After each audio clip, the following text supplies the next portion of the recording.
માંગરોળ પંથકમાં ખાતર સંકટ, ખેડૂતો પરેશાન, લાંબી લાઈનો। માંગરોળ પંથકમાં ખાતરની ભારે અછત સર્જાતા ખેડૂતોમાં આક્રોશ જોવા મળી રહ્યો છે। એક તરફ માવઠાને કારણે ઘઉં વાવેતર મોડું થયું અને હવે જરૂરી સમય પર ખાતર ન મળતા ખેડૂતો મુશ્કેલીમાં મુકાઈ ગયા છે। સવારથી ખેડૂતો ખાતર ડેપો પર લાંબી લાઈનો ઉભા રહેવા મજબૂર બન્યા છે।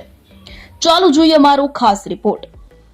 માંગરોળ પંથકમાં છેલ્લા ઘણા સમયથી ખાતરની અછત ઊભી થઈ છે। મોટી સંખ્યામાં ખેડૂતો સવારે 6 વાગ્યાથી ખાતર ડેપો અને એજન્સીઓ પર લાઇનમાં ઊભા રહે છે, પરંતુ પૂરતું ખાતર ન મળવાથી તેઓને નિરાશ થવું પડે છે। જ્યારે કેટલાક ડેપો પર આવેલો જૂનો જથ્થો ખેડૂતોને આપવામાં આવે છે, જેમાં ખાતરમાં ગાંગડા વળી જવા જેવી સમસ્યાઓ જોવા મળી રહી છે। તેવા આક્ષેપો પણ ઉઠવા પામ્યા છે, જેના કારણે ખેડૂતોને વધુ હાલાકી વેઠવી પડી રહી છે।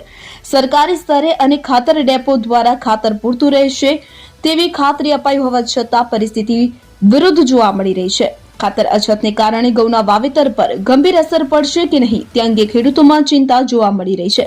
એટલે જ ખેડૂતો તાત્કાલિક ખાતર ઉપલબ્ધ કરાવી દેવાની માંગ કરી રહ્યા છે। Bureau report, Nitin Parmar, Mangrol, Junagadh. દેવાભાઈ લાખાભાઈ પરમાર કોટડા। આ ગુસ્કો કંપનીમાં કાયમી એક ગાડી ઉરિયા આવે અને બીજા કોઈ ડેપોમાં આવતી નથી। ઉરિયાની અછત છે, એના કારણે ખેડૂત ગામડેથી આવે ત્યાં વેચાઈ જાય। આવી મોટી તકલીફ છે અમને।